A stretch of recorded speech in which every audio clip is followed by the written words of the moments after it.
Good afternoon, everyone. Thank you for pulling through and coming to the last session for today. I'm Olivia Merritt. I'll be the moderator for this panel.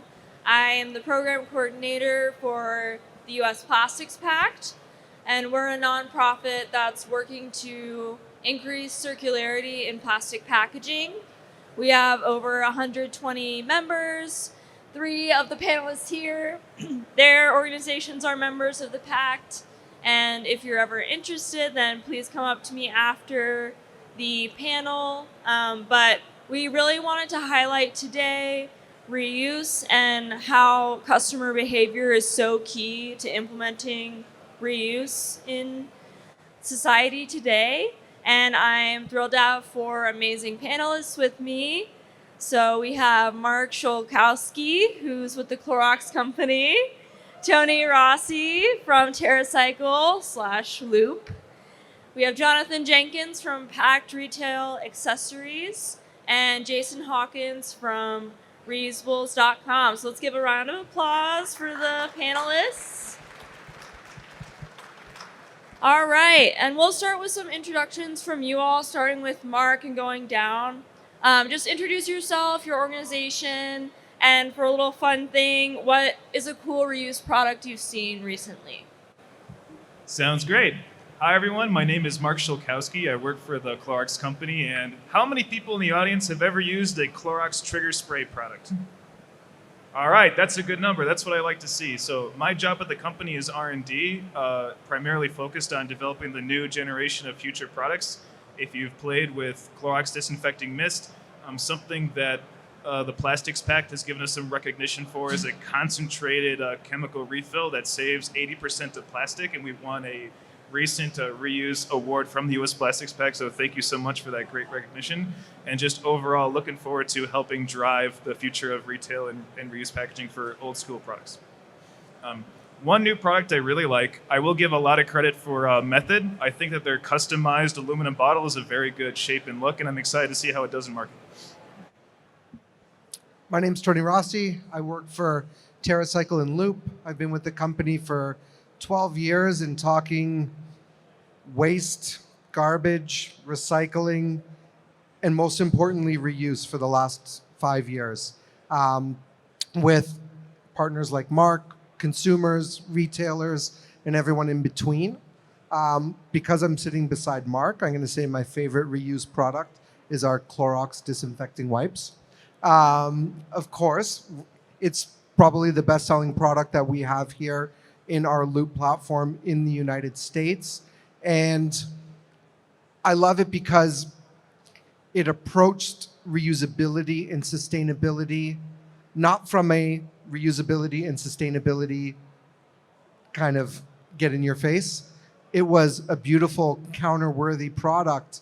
And for me, it kind of was an important first product to get out there because we wanted to give people the opportunity to choose the best thing for them and not necessarily having them choose the most sustainable thing, right? And I think that if we can make reusability irresistible, we won't have to pull people, but they'll want to move from single use to reuse. I'm Jonathan Jenkins. I'm the sales manager for Pact Retail Accessories North America. We've actually got 3 divisions: packaging, recycling, and reuse. We're a global company, 5,000 employees with a massive footprint, but just within the last 15 to 20 years, we've moved into the retail garment market. So all of your security tags, hangers, packaging involving moving those products from manufacturer to DC to retailer, that entire reuse process that really completely goes unnoticed most of the time, and bringing that into the light with the consumer and the retailer has been extremely powerful, and just love to see the momentum that we're getting with that. And I'll brag on Jason with reusables. We joked about this earlier, so he can't take my plug. I picked him first. But reusables, just the whole product line from start to finish, where they're the app development, the pickup, everything in that process for his product, I think is top notch. And I think it's those kind of nuanced solutions that maybe we don't think about that really pave the way to make reuse something that we can all step into and grow with. So. Well, thanks a lot, Jonathan. I might have to plug back to you. I wanted to check, is the volume okay for everybody? Because I was sitting in the back and I couldn't hear much, but it sounds okay? Okay, that's good. My name is Jason Hawkins. I'm one of two co-founders of reusables.com. We're a Vancouver-based startup. So in Canada, I just flew down this morning. So thanks a lot for having me down. Appreciate it. We are a US Plastics Pact member as well. Our business started in food packaging for food delivery during the pandemic. So we partnered with Uber Eats and DoorDash to help their merchants eliminate single-use packaging waste when all they were doing was delivery. We've iterated through a number of different models for how to track packaging and make it easy for people and staff to borrow and return food packaging. So we've done everything from deposit-based systems, we've made apps, QR code scanning, all the kind of stuff that you can see. And we've landed on something now that we feel is what we're going to scale. It's called Tap to Reuse. It uses RFID and proprietary software backend that we've developed. So look forward to sharing more about that and being part of the conversation. I think from my side, a reuse product that I've been most interested in lately has been around like non-food items. So looking at e-commerce packaging. And there's a couple of cool companies in Canada that are doing innovative work there around the parcel and partnering up with folks like UPS or Purelator or Canada Post, so we can actually just return it to one of the mailbox bins. So curious to learn more about those and maybe get into that in the future as well. Thank you all. Yeah, and I think you all just have such great experience and we're happy to highlight that here. I like what Tony said about making reuse irresistible. That's kind of what we want. We want reuse to just be a lot easier for consumers to choose. So that's what we're going to get into today. And I'll start with a question for Mark. Tell us a little bit more about the Clorox refillable spray and what strategies did you use to help increase consumer awareness to actually purchase the product? That's a great question, Olivia. So when we approached building a sustainable product like this, a really big thing for us was, at the time that we were trying to launch it, was the lack of credibility, or the credibility thereof, of many big brands and other people trying to put sustainability out there in general. There's a lot of people who claim recyclability at the beginning of putting out green glides, and like for someone like Clorox to want to put out a product with actual environmental claims that's trying to tell each and every one of you that yes, this product is actually better, we really wanted to back that up. And so part of that is standing by and building a product that truly is sustainable, and sometimes a little bit at like the cost of some things that might make it a little bit easier, but to get that credibility. So what we built was, we built a tiny little concentrate pot. It weighs maybe 10, 13 grams. That's a whole lot less plastic than even the trigger sprayer head that goes on top of the bottle alone. And so every time you use that little tiny pod, you're saving a very substantial large amount of plastic relative to other things.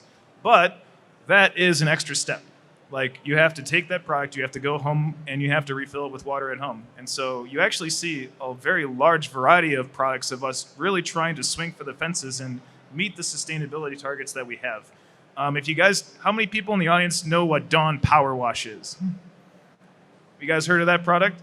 How many people know that that product has a refillable bottle right next to it? If you guys will notice, there's quite a little bit fewer less. And that's just even a product of itself, where they have a very nice, expensive trigger sprayer that goes on top of there, but you can take it off and put it on another thing. This is one step further.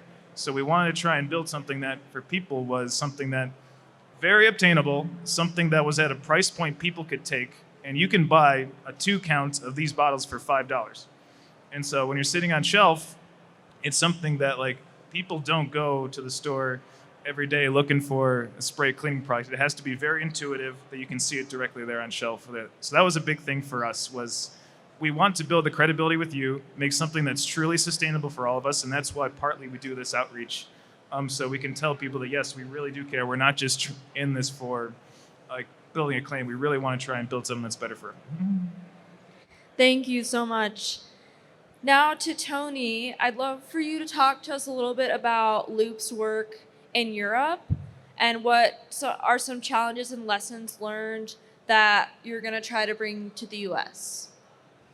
So we've been working on Loop since 2017, which feels like yesterday, but it's actually been years in the making.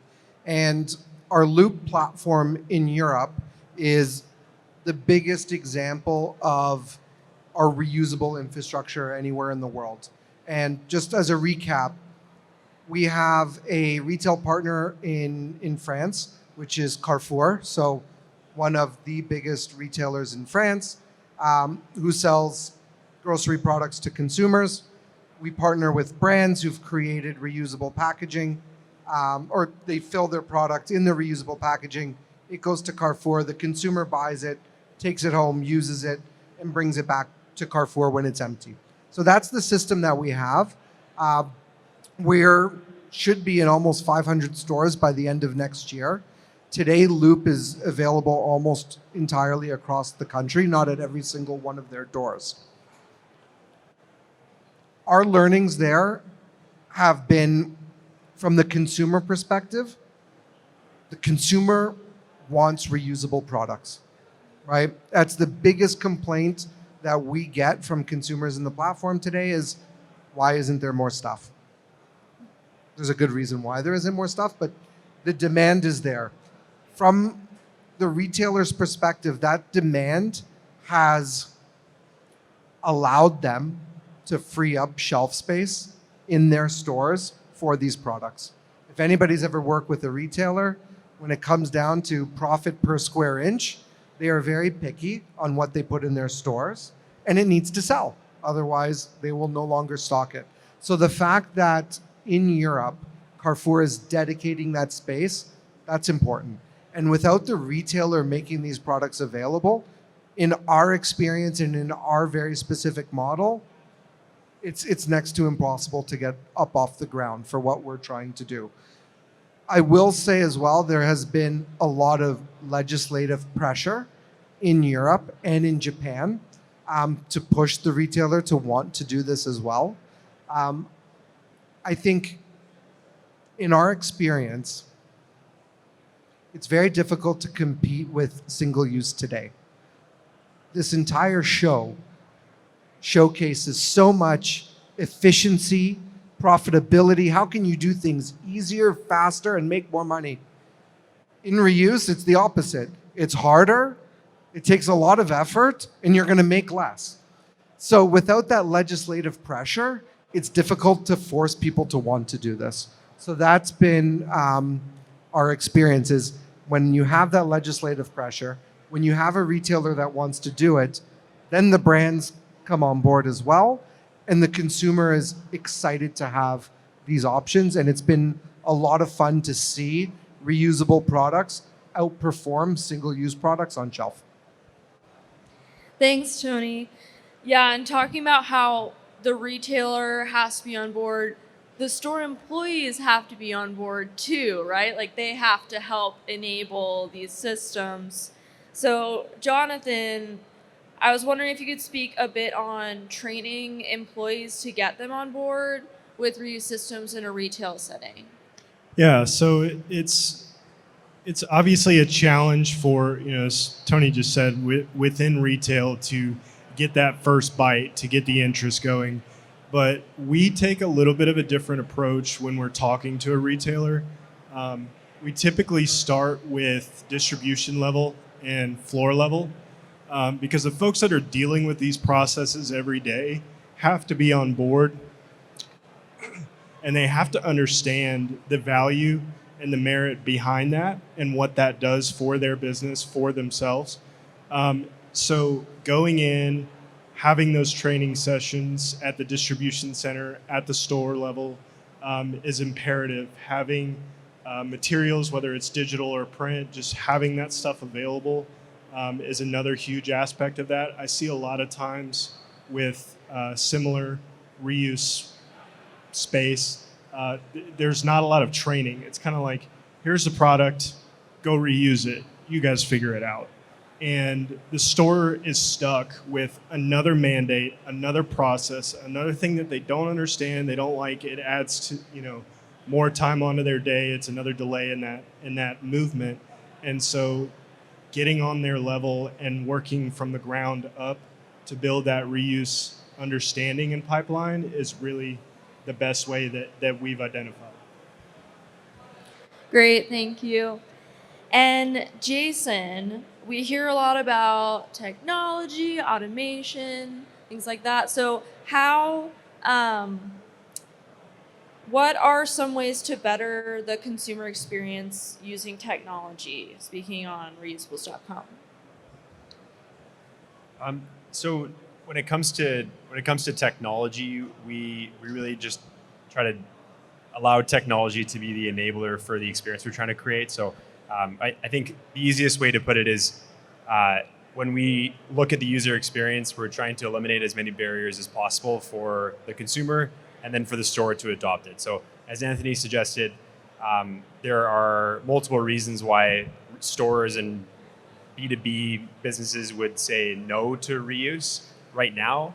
And same thing for consumers, right? So if you go to a restaurant and you're hungry at lunch because you're off your shift or you just finished work and you need to go get a salad, you're choosing the type of food that you want. You're not thinking about the type of packaging that you want, right? You're not looking at that level. You're making a choice for something, and then you're thinking about what you're going to do next. So the time that it takes for you to make that decision is very fast. So what we try to create is an experience that is as seamless as single use in environments where that's possible. So when we first started, we started in what we call the open network. So many restaurants, many cafes, grocery stores, etc.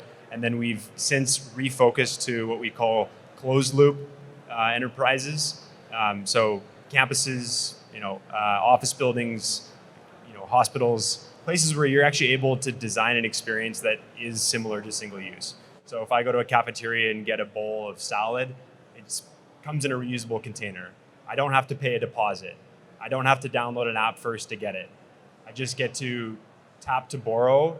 And if I don't return that bowl within X number of days, then I would be charged a refundable amount for it. And if I return it anytime after that, then I could get my money back. So we use technology like RFID, so UHF RFID. We have a tag that we can put onto any kind of packaging. So this is one of our cups here.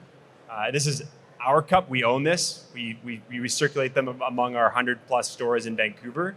But the bottom of it has a tag that's RFID enabled. We can put that on any kind of packaging, right? So if it was another brand or another type of reusable product that we wanted to track within an ecosystem, then we can do that. If you want to be able to return that product to our smart return bins that are also RFID enabled, then we can do that. So we're thinking more along the lines of how do we use these types of technologies that are available and well used today to be able to create that experience that we want. Thank you. And now to Mark and Tony. You mentioned a little bit the Clorox wipes, but could you talk about the partnership that you had when you worked on this product? So I think when we first started Loop, we really went to a lot of the partners who we worked with on the recycling side. And we had been working with Clorox, I think, for many, many years. I think the Brita water filter recycling program we have is one of our biggest recycling programs globally right now. And we needed people to really take a leap of faith with us. And the Clorox wipes package was probably one of the first 5 products that was made available in the Loop ecosystem. At that time, the Loop ecosystem was an e-commerce shop that we were running, and it really was, it was to test and to learn. We knew we needed to make a switch and focus more on reusability with our partners. We see it coming.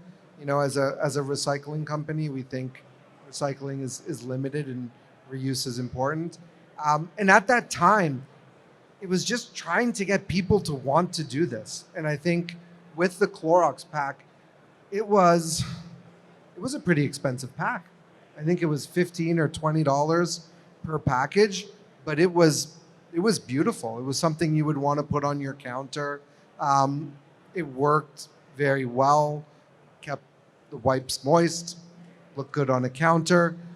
I think if we started today, we might choose a different pack at that time. I like to think of Loop in 2017, 18, 19 as, if I'm a car manufacturer, it is like the supercar that I'm bringing out to the auto show that people are going to put the picture on their wall, but it's probably not the production car that's going to actually get people where they want to go and be accessible to everyone. So I think when you look at the Clorox pack, when you look at the Nestle Haagen-Dazs container that we did, some of the shampoo bottles with Love Home and Planet, with Pantene, they were very sexy packages, if I can say that.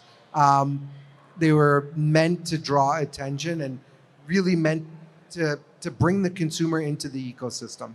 I think maybe a little bit over the top, and when you look at a scalable model, I doubt Clorox can pay $15 per pack for a $5 pack of wipes, but I think it really helped bring people into the ecosystem. Yeah, just to build. We built a beautiful stainless steel container, like something that you absolutely would want to sit on your shelf right next to your stainless steel fridge. And really what the partnership looked like, it's like, hey, what does Clorox do really well? We do a lot of things in plastic. What do you guys do really well? Designing things for the experience that you're trying to create.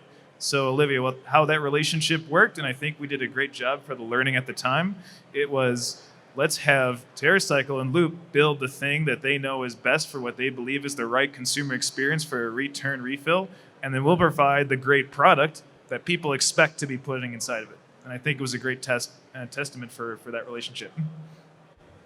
Thanks. Yeah, and we need those kinds of partnerships, right, to really push reuse forward.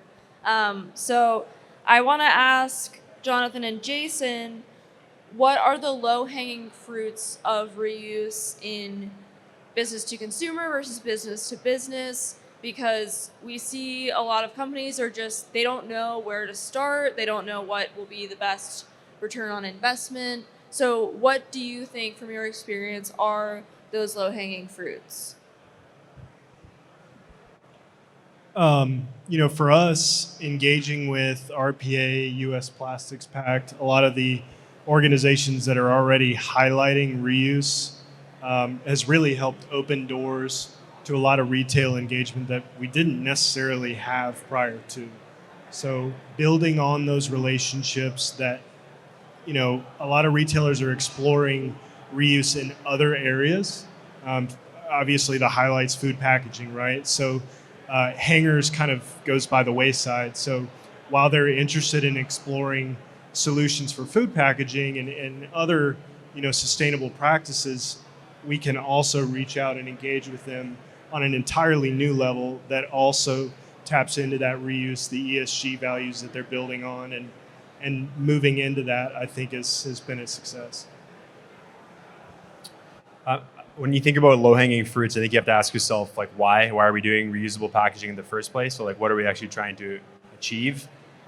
So if the answer is you're trying to create impact, you want to eliminate disposable packaging waste, which is our objective, then I would suggest to look at, again, closed loop places where you can affect the demand. So it's really tough to affect demand in the open network unless you're in Europe, where they're putting reuse targets. So I think by 2040, 80% of cups are going to be reusable or something like that? Probably. Something, yeah. I unfortunately don't know it offhand. Something to that but they effect. have targets that they're looking to achieve. Yeah. And I feel like the targets keep moving a little bit. I think everybody was going to be in compostable, recyclable, reusable by 2025. You see reusable and more legislation coming forward. It's got to be a part of it. Yeah. So in the absence of that, let's assume that that's not going to happen in the US anytime soon. You need to go to places where you can affect the demand. So music festivals are really good. Concert venues, stadiums, cool companies like R Cup who are doing unique work at those places, you can eliminate millions of plastic cups or bioplastic cups by doing that. Same thing with university campuses. These are closed loop environments, tons of students eating from disposable packaging there every single day. So we're kind of looking at those environments first as we continue to see the push from consumers and legislation in the open network. It is coming though in the U.S. I think 3 states already have reusability in their bills. Like it's not that far behind Europe, which is a good thing. Yeah, that's exciting. So I have a few more questions, but first I wanted to see if anyone in the audience had questions.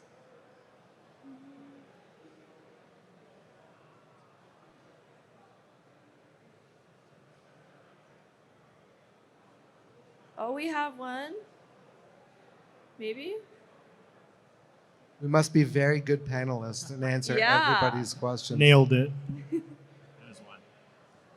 So I noticed that your product there looks like stainless steel. This one here? Yeah. Yeah. So typically when you're talking about single use, you're talking about very low cost materials. Yeah. Do you find that a lot of the cost in the reusable space has to do with the actual mechanism of getting the product back as opposed to the materials? Or is there a need to make cheaper materials work a number of cycles? Can you rephrase Yeah. I'll do my best to rephrase the question, but I think the question was around, in order to look at the cost, like the unit economics of reuse, are we looking at the material cost, or are we looking more at the operating costs associated with collection, washing, etc.? Is that correct? Okay. I have an answer, but I think I'd love to hear your answer, Tony, as well, too, because I think it's going to depend a little bit on the model. So the big difference in the response that you'll get to that question is going to be, is it a deposit-based system or is it a no deposit-based system? So if it's a deposit-based system, you're going to see downward pressure on the quality of the asset or the cost of the packaging. Why is that? It's because you're trying to keep the deposit as low as possible for the consumer, right? So as Anthony pointed out, it's tough when you're giving a $15 deposit on a product that maybe costs $5 or less, right? There's going to be some consumers that adopt it, but at scale, it's even just challenging from a cash flow perspective on an individual basis. So for a no deposit model, who here stayed in a hotel right now? Did you guys check it? Did you have to put your card down on the hotel? Right, you didn't get charged for it, right? So okay, it's the same concept here for us. So our technology allows you to borrow for no cost. So this is a $20 asset. A coffee is cents, right? But you don't pay anything more to actually use that up front. Why do we have a $20 asset? Because we want to use this thing 1,000 times. So the cost is in the washing, in the collection, and the redistribution. And that's why we try to do all of that upfront at the facility, on site. So every cafe that we partner with can wash themselves. Every university campus we partner with, large food service operators, they all have dishwashing infrastructure. And then when we need excess, we partner with third-party washers who can support using our technology as well. So from our experience, what the challenge is the cost to wash right now at scale is oftentimes more expensive than the single-use container itself, especially when you factor in costs of collection and transportation back to the facility or back to the store, right? So that's where it gets tricky, and we're trying to find ways to be creative of how can we get the break-even point for our clients to accelerate by localizing the washing, meaning having it be on site and minimizing as much distribution, redistribution as possible. Best examples of that are campuses. Definitely different answer, but completely different system, right? Our product isn't being used immediately. You can imagine it takes me a little bit to go through a bottle of shampoo. So it takes time to use that product, and then I'm going to send it back. And then we actually have partners who wash. And we are a deposit-based system because of that, because the asset is moving hands throughout the supply chain. In our learnings, we found that we've become materially agnostic. When we first envisioned Loop, we envisioned it stainless steel, frankly. My boss isn't here, so I could probably say we probably didn't know better at that time. And what we found is that plastics are fantastic in Loop. They work really well. They're very durable. They're very pliable. They're easy to clean. They're very affordable, but it needs to be the right type of plastic. There are good plastics and there are bad plastics when it comes to reuse. Even in alloys, right? We had stainless steel. We tried a lot of aluminum. I remember the first shampoo bottle that got sent to us from one of our partners, and my boss squeezed it with his hand and just crushed it. And we're like, yeah, that's not going to work in terms of durability. And something that may be 100% polypropylene works really well because it's going to snap back. In order for us to clean that product, or our partners to clean that product to the demands that our other partners who manufacture the product will want us to clean to, it needs to be high temperature washing, needs to be drying.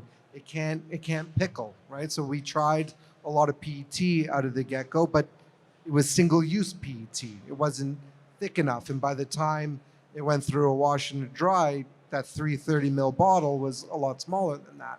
So then obviously that didn't work.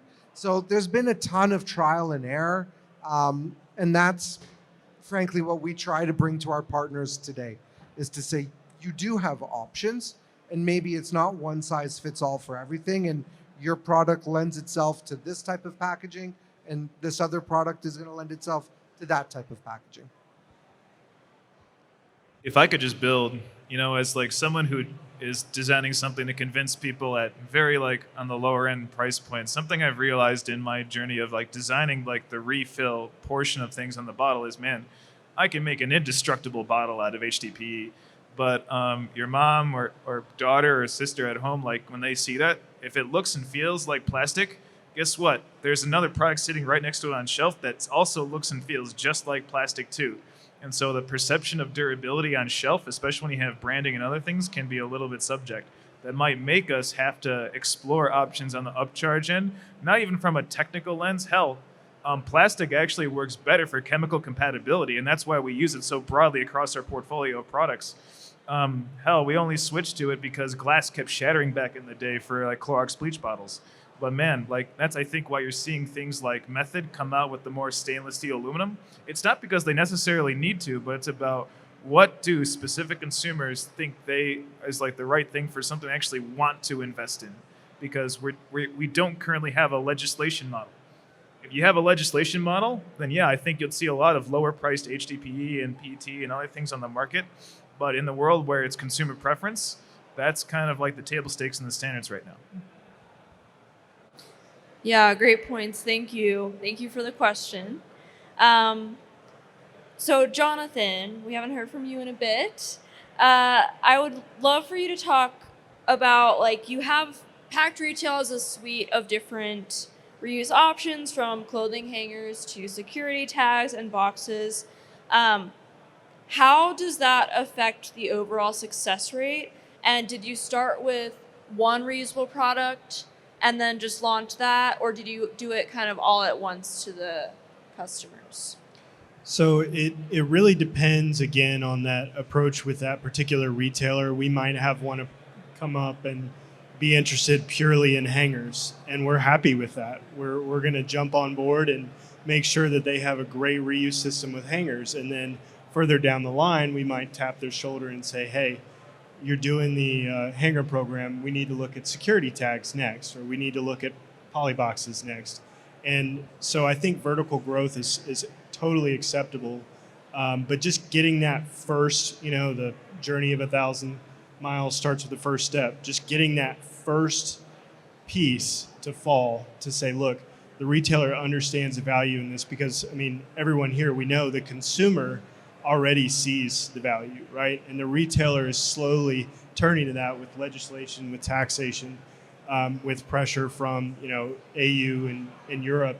They're moving in that direction, but just to get that first piece down really helps with that. So I don't think it's necessarily a hindrance to have all three going into the pipeline at the same time. If anything, it also adds value, not only on their rebates, but their costings as well, because if you look at 9 times out of 10 where a hanger and security tag is being applied, it's in the same exact location.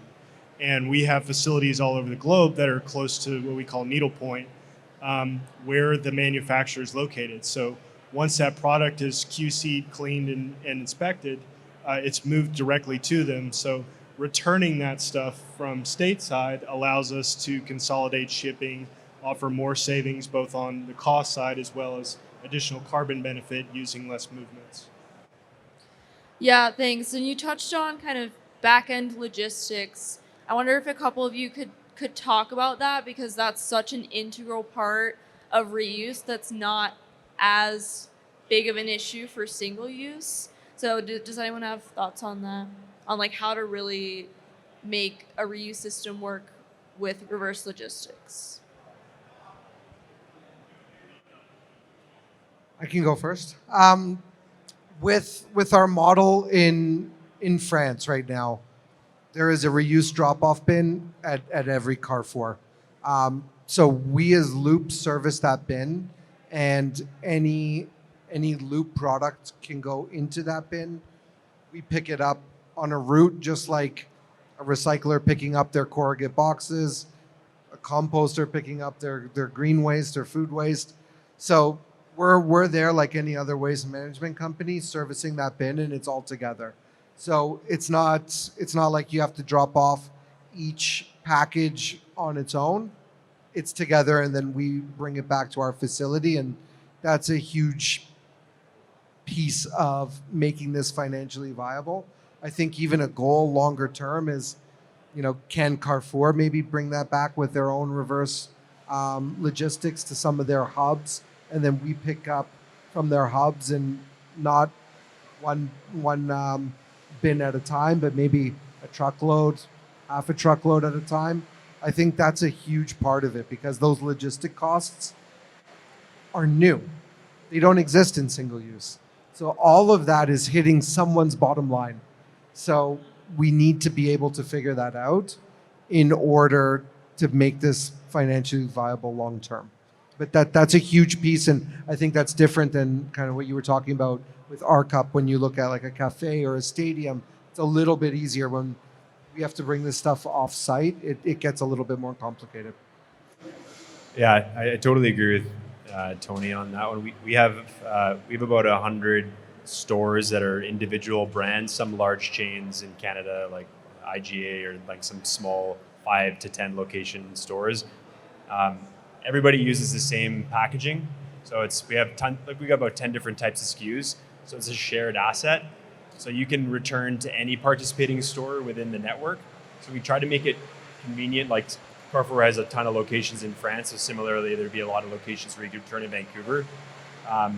But even still, it's still not that convenient for users. Like they want to be able to return to their Uber Eats driver, right? So like with our partnership with Uber Eats, we're looking at like how can we really level up the convenience on that front as well. And then my only comment on the reverse logistics piece is it is so true. Like you can really break the economics when you have to add another truck to collect. And I don't know if you found this as well in your guys' work, but oftentimes there's like small hurdles that you can get over to allow for the same vehicle to be leveraged to collect the dirty containers on the backhaul, because there's health and safety issues that you face when you have new inventory going in and trying to collect on the same vehicle. But like that's where the efficiencies are gained in terms of costs. And it's not like it hasn't been done before, like milk crates and the Avalon bottles. Like we have these things. It's just trying to get over the mental blocker, or like maybe it's more of a red tape blocker in the organization. So those are going to be really important if we want to like scale this open network concept. I mean, just to build, like our supply chains, like most traditional supply chains are not built to handle that in any way, shape, or form. And because like it's like we keep talking about circularity as the circle, but someone actually has to build the other circular part of it to actually bring it to scale. And so what I'm seeing is it's a lot easier right now to partner with someone who's a bit of an expert, like someone like TerraCycle, at developing their own version of an infrastructure than trying to rebuild it from scratch. Because I think the future, to make it really viable and work, is going to be a shared collective infrastructure with everyone returning things. Thank you. All right, we have a few minutes left. Does anyone else have questions?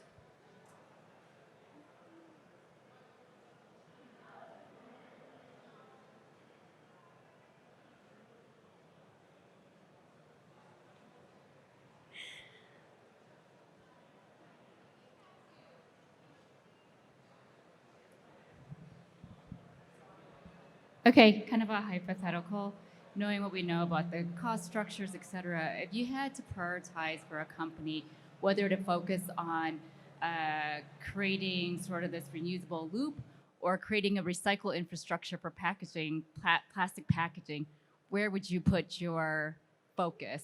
Or where would you tell us to put our focus?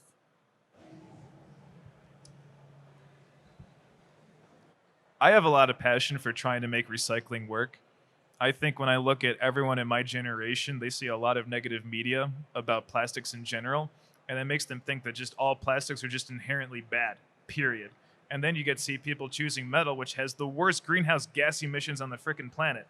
I feel like at some point we have to be willing to invest as a collective whole to bring our recycling standards up to Europe so we can actually get people my age and younger to believe that recycling can work, that these things that we make things out of for like the costs that we do as reasonable and it's also something that integrates into our existing infrastructure very easily that we're already trying to build. So for me, that's critical and is a key part. I'm going to be a politician here. There's no silver bullet to sustainability. I don't think you can prioritize one over the other. You have to do both. I think if you just woke up today and say, I'm going to ignore recycling, it doesn't work, so I'm not going to do anything, and I'm just going to focus on reuse, I think you're missing a huge opportunity to have a positive impact today, because recycling, it needs to improve in an enormous way.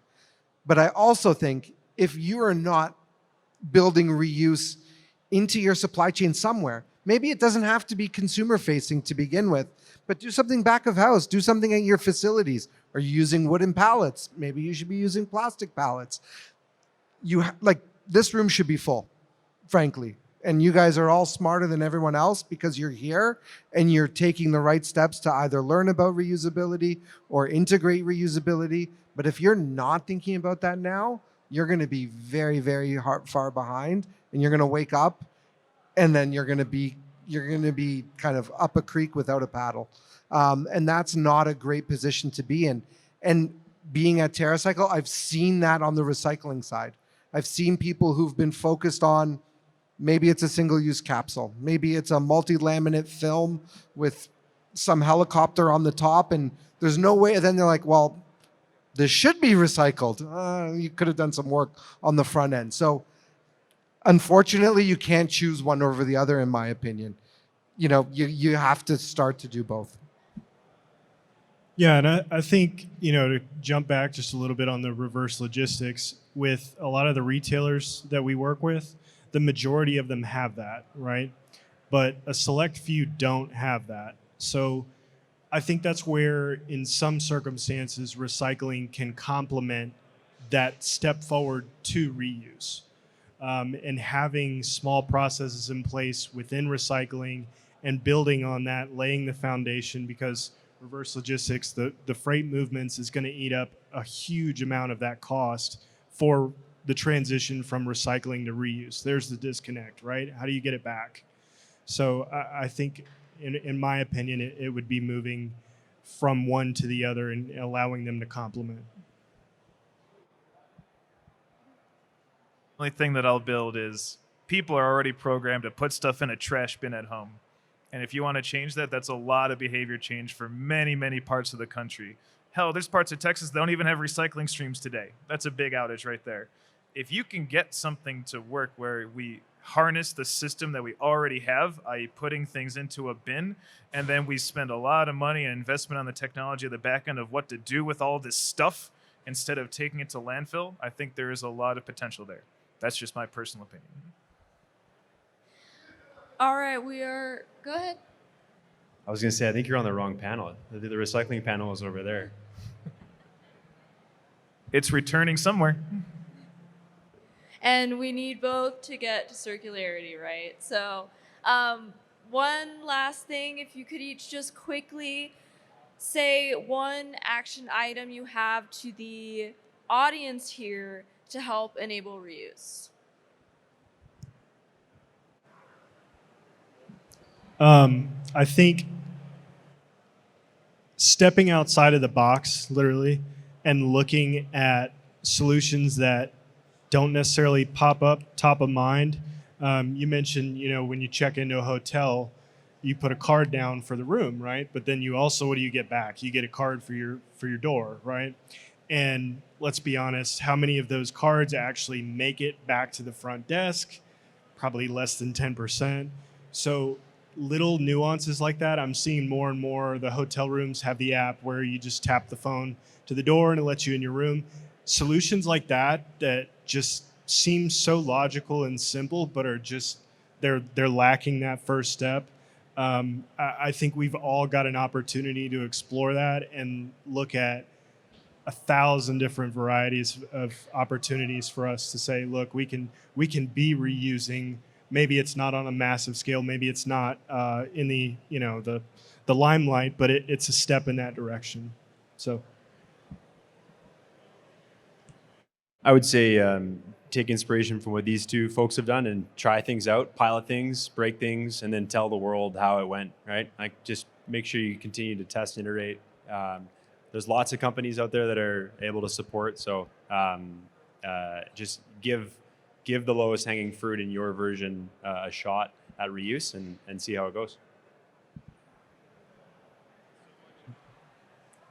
Can anyone hear me? Okay, good. So much of this is about changing behavior in the first place. So I think I ask you all to think about, for you as consumers, what are the types of behavior changes that you think are actually reasonable, like changes? Some are pretty hard for people to want to do in practice. Some are easy. And we believe in trying both, everything. Like, we're trying to meet our sustainability goals as much as everyone can. I can't rely on just refill and reuse. I have to also rely on recycling. I have to throw everything at this market to try and get something, because 2025 and 2030 are right around the consumer. So think for you guys, like at home, like, is this really that hard of a change? Something like simply filling a bottle with water at home, that solves a lot of issues. And that honestly is probably like the best form of, like, most optimal from a recycling and overall greenhouse gas emission standpoint. But think about that for you compared to like all the other products you see out on market. Like, what does it mean for you? What's actually something you think could work for yourself? And if it works for yourself, it might be something that works for a lot of other people too. And that's how we can get people to drive new systems. For me, as you're having these conversations internally with your companies, think about value. I think the biggest mistake I see with a lot of our partners is sometimes they come at it from purely a sustainability win or purely a financial win. And in my experience with reuse, at least initially, you're asking people to change behavior internally. And most of the time, the behavior that's been created has been done for decades and is so perfect. And this is a big change. So if you're approaching it only through sustainability or only through potential cost savings down the road, you're likely not going to convince people to want to do this. So think about, what is the value that this project with reuse can bring. And I'll give one example for one of our partners. They create a product, it's a good product, and they struggled to get a certain segment of the population to try their product because there was an environmental stigma behind it. So when they tried reuse, it was more expensive, it was challenging, it was difficult, but they approached it from, we're going to trial, right? We want customers to trial our product because we know the efficacy of our product is better than the competitor. And if we can get them into it, then we can create a new customer long term. And that type of mentality and approach at least got people thinking about wanting to do this. If you just come and say, do this because it's right, at some point people zone you out or they don't hear anymore, and you're not going to at least try. Whether it works or it doesn't, who knows? But if you're trying to get people to at least take a step in the right direction, try to identify what is the value. Well, thank you all. And I think just all of you here and the panelists, we all want to collaborate. We all want to create a better world. And part of that could be reusable packaging. So come with questions, like ask other companies what they're doing, what's working. partner with other organizations, because it's not, we don't want to silo anyone.